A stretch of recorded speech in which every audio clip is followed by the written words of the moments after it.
এই মাইলস্টোন ছাড়া আমরা কোনো বিকল্প কিছু চিন্তা করতে পারি না, কল্পনাও করি নাই বিমান তো অন্য জায়গায় পড়তে পারবো।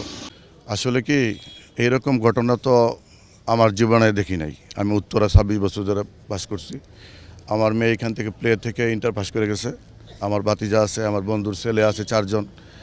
এই মাইলস্টোন ছাড়া আমরা কোনো বিকল্প কিছু চিন্তা করতে পারি না, কারণ মাইলস্টোনের শিক্ষা ব্যবস্থা এবং নিয়মকানুন এটা কিন্তু পারফেক্ট। আমরা তো গ্রামে স্কুলে লেখাপড়া করছি, তেমন ওই ধরনের পরিবেশ ছিল না। তো এখানে এটা একটা প্রাকৃতিক দুর্যোগ আমি বলতে পারি, কারণ আমরা কল্পনাও করি নাই যে একটা বিমান এখানে এসে পড়বে। আর যেই টাইমে পড়ছে স্কুল ছুটি, ম্যাক্সিমাম ছাত্র কিন্তু বের হয়ে গেছে। কিছু ছেলে এখানে রাস্তাঘাটে দাঁড়ায় ছিল বা বন্ধুদের অপেক্ষা ছিল, ওই মুহূর্তে এখানে বিমানটা পড়ছে। টাইমটা মনে হয় 14 বা 15 একটা।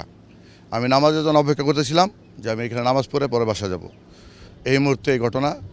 ওই সময় কোনো কেউ ছিল না, শুধু মাইলস্টোনে কিছু শিক্ষক ছিল আর স্কাউটের ছেলেমেয়েরা ছিল। অভিভাবকের ভিতরে একটা আতঙ্ক কাজ করতেছে এই জন্যে যে আবার কি কোনো দুর্ঘটনা ঘটবে। আসলে তো ওইটা কল্পনা করি নাই, বিমান তো অন্য জায়গায় পড়তে পারবো, কিন্তু এইখানে কেন হইলো এরকম এটা আমরা জানতে পারি না। এখন সবাই আতঙ্কে আছে, ঠিক হয়ে যাবে ইনশাল্লাহ।